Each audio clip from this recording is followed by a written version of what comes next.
Hello everyone, welcome to વિભૂતિસ cooking corner. આજે આપણે બનાવીશું ખૂબ જ સ્વાદિષ્ટ એવો કાઠિયાવાડી ભરેલો રોટલો બનાવીશું. જો તમને મારી રેસીપી જરા પણ ગમી હોય તો વિડીયોને લાઇક કરી તમારા ફ્રેન્ડ્સ એન્ડ ફેમિલીમાં જરૂરથી શેર કરજો. ને મારી ચેનલમાં નવા આવ્યા હોય ને હજી સુધી મારી ચેનલને સબસ્ક્રાઈબ ના કરી હોય તો પ્લીઝ સબસ્ક્રાઈબ કરજો. ને બાજુમાં આવેલું બેલ આઇકન બટનને પ્રેસ કરજો, જેથી આવનારી નવી રેસીપીના નોટિફિકેશન સૌથી પહેલાં તમારા સુધી મળી રહે. તો ચાલો રેસીપી બનાવવાનું શરૂ કરીએ.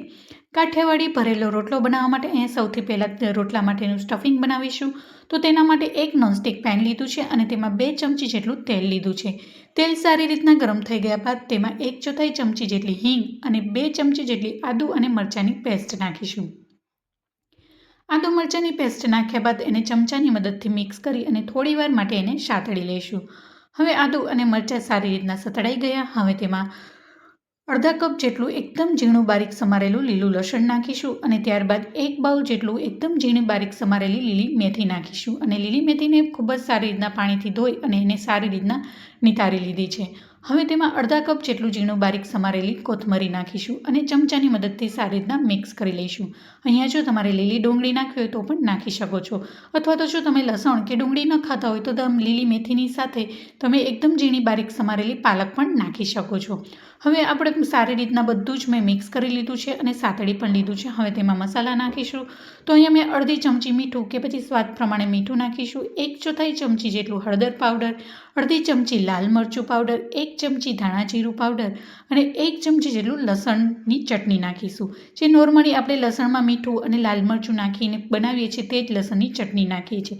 તેનાથી આ રોટલા ખૂબ જ સરસ એવો ટેસ્ટી બનીને તૈયાર થાય છે. અને અહીંયા મસાલા તમે ટેસ્ટ પ્રમાણે વધારે કે ઓછા કરી શકો છો. અને અહીંયા તમારે ગરમ મસાલો નાખવો હોય તો પણ નાખી શકો છો, હું નથી નાખી રહી. હવે બધા જ મસાલાને સારી રીતના ચમચાની મદદથી મિક્સ કરી લઈશું અને થોડું એવું ચમચાથી આવી રીતના એને મેશ કરી લઈશું. અને આ સ્ટફિંગ છે 2 રોટલા બને એટલું હું બનાવી રહી છું. હવે આપણે મસ્ત એવું સ્ટફિંગ બની ગયું છે. તેના બાઇન્ડિંગ માટે અને રોટલો બનાવતી વખતે ફાટે નહીં અને સ્ટફિંગ બહાર ના આવે તેના માટે મેં 1 ચમચી જેટલો ચણાનો લોટ એડ કર્યો છે, જેથી આપણું સ્ટફિંગમાં સરસ એવું બાઇન્ડિંગ આવશે અને જે મેથીમાં રહેલું જે મોઇશ્ચર છે તે પણ દૂર થઈ જશે.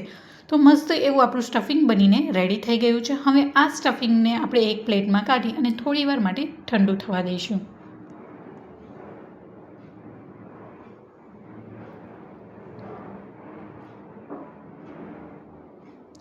હવે આપણે રોટલા માટેનો લોટ બાંધીશું. તો તેના માટે 2 બાઉલ જેટલો મેં બાજરાનો લોટ લીધો છે અને લોટને સારી રીતના ચાળી લઈશું.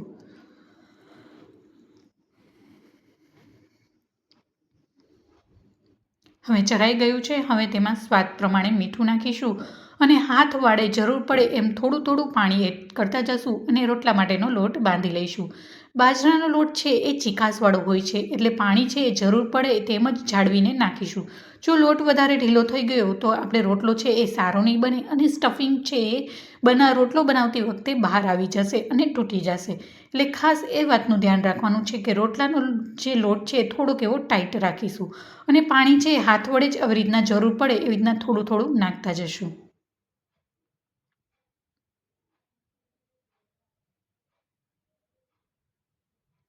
હવે આપણે રોટલા માટેનો લોટ છે એ બંધાઈ ગયો છે.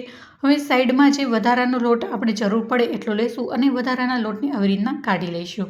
હવે તેને હાથ વડે થોડું પાણી એડ કરી અને હથેળીની મદદથી સારી રીતના એને મસળી લઈશું. ઘણા લોકોને પ્રશ્ન હોય છે કે રોટલો શેકતી વખતે તળાઈ જાય છે અથવા તો કિનારીએથી ફાટી જાય છે. તો તમે આવી રીતના થોડું પાણી એડ કરી અને હથેળી મદદથી આવી રીતના મસળશો તો લોટ એકદમ કૂણો થઈ જશે અને રોટલો બનાવતી વખતે ફાટશે પણ નહીં અને શેકતી વખતે તળાશે પણ નહીં.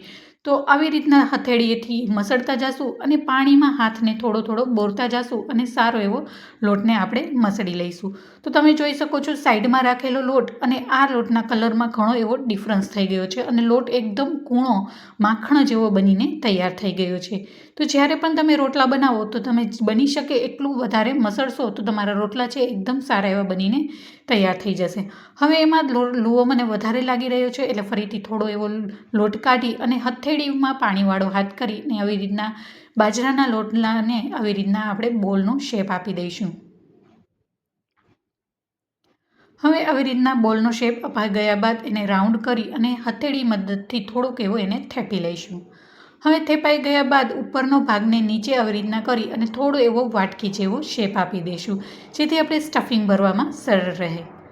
અને આ કાઠિયાવાડી ભરેલો બાજરાનો રોટલો છે એ ખાવામાં એટલો સ્વાદિષ્ટ લાગે છે કે કોઈ પણ શાકની પણ જરૂર નથી પડતી. એમને પણ તમે એને ખાશો ને તો પણ એટલું ટેસ્ટી લાગે છે ખાવામાં.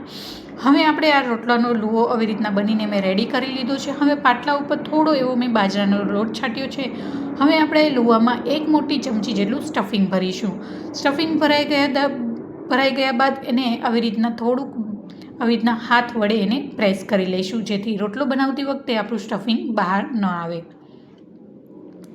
હવે લોટના ચારે સાઈડથી આવી રીતના આપણે એને ભેગો કરી લઈશું. જેમ આપણે આલુ પરોઠાનું સ્ટફિંગ બનાવીએ સેમ એવી જ રીતને કરીશું. અને ઉપરનો જે વધારાનો લોટ છે એને હાથ વડે થોડોક એવો પ્રેસ કરી અને સાઈડની કિનારીએથી આવી રીતના થોડુંક એવું થેપી લઈશું, જેથી અંદર રહેલું સ્ટફિંગ છે એ ચારેય સાઈડે અંદર સ્પ્રેડ થઈ જાય. હવે ફરીથી પાટલા ઉપર બાજરાનો કોરો લોટ છાંટી દઈશું અને લુવામાં પણ ફરીથી આવી રીતના લોટ છાંટી એક હાથ વડે આવી રીતના થેપીશું અને બીજા હાથ વડે આવી રીતના રોટલાને ફેરવતા જશું.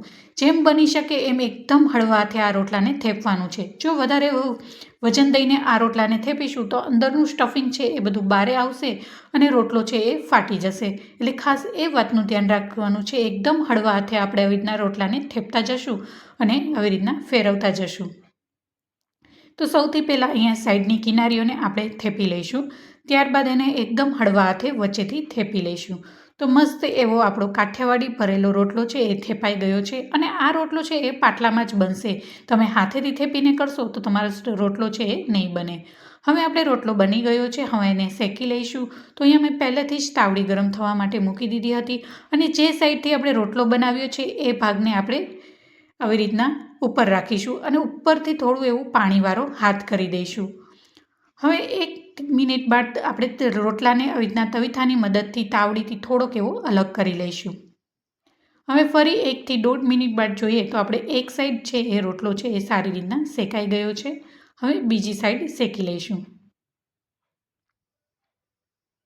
હવે બીજી સાઈડ પલટાવી લઈએ અને ઉપરના ભાગમાં થોડો એવો પાણીવાળો હાથ કરી અને ઉપરના વચ્ચેના ભાગમાં આવી રીતના સ્પ્રેડ કરી અને તો હલકું એવું પ્રેસ કરીશું. આવી રીતના કરવાથી રોટલો છે એકદમ ફૂલીને દડા જેવો બનીને તૈયાર થશે.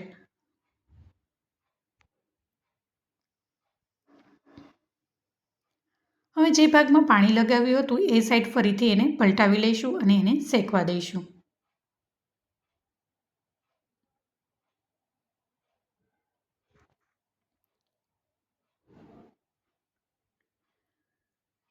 હવે આપણે આ રોટલો છે બંને સાઈડ સારી રીતના શેકાઈ ગયો છે. હવે એને એક પ્લેટમાં કાઢી લઈશું. તો મસ્ત એવો કાઠિયાવાડી ભરેલો રોટલો બનીને તૈયાર છે. તો આવી જ રીતના બીજો રોટલાને પણ હું બનાવી લઈશ. તો મસ્ત એવો કાઠિયાવાડી ભરેલો રોટલો બની ગયો છે. હવે આપણે ઉપરથી 1 ચમચી જેટલું ઘી એડ કરીશું.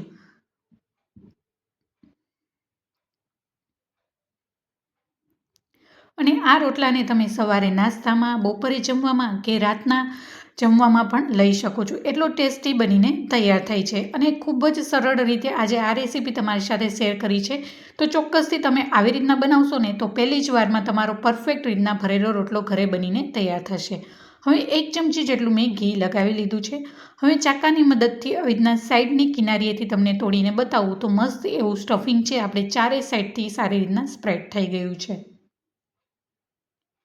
અને આ રોટલાને તમે ગમે ત્યારે ખાઈ શકો છો અને અહીંયા કોઈ પણ શાકની પણ જરૂર નથી પડતી. એમને એમ બી ખાશો ને તમે તો પણ એટલો સ્વાદિષ્ટ જ આ રોટલો લાગે છે. તો અહીંયા આપણે તમને તોડીને બતાવું તો મસ્ત એવું સ્ટફિંગ છે ચારે સાઈડ તમે જોઈ શકો છો. મસ્ત એવું સ્પ્રેડ થઈ ગયું છે અને રોટલો છે આપણે બનાવતી વખતે જરા પણ તૂટ્યો નથી અને સ્ટફિંગ પણ બહાર નથી આવ્યું. હવે આ બાજરાના રોટલા સાથે હું ઘરમાં બનાવેલું ખૂબ જ સારું એવું દેશી માખણ સાથે આ રોટલાને સર્વ કરીશ.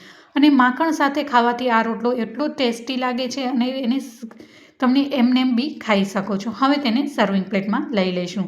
તો જોતાં જ ખાવાનું મન થઈ જાય એવો ખૂબ જ ટેસ્ટી કાઠિયાવાડી ભરેલો રોટલો અને સાથે દેશી માખણ સાથે તૈયાર છે. જો તમને મારી રેસીપી ગમી હોય તો વિડીયોને લાઇક કરી શેર કરી દેજો અને મારી ચેનલને હજી સુધી સબસ્ક્રાઇબ ના કરી હોય તો સબસ્ક્રાઇબ કરજો ને બાજુમાં આવેલું બેલ આઇકન બટનને પ્રેસ કરજો જેથી આવનારી નવી રેસીપીના નોટિફિકેશન સૌથી પહેલાં તમારા સુધી મળી રહે.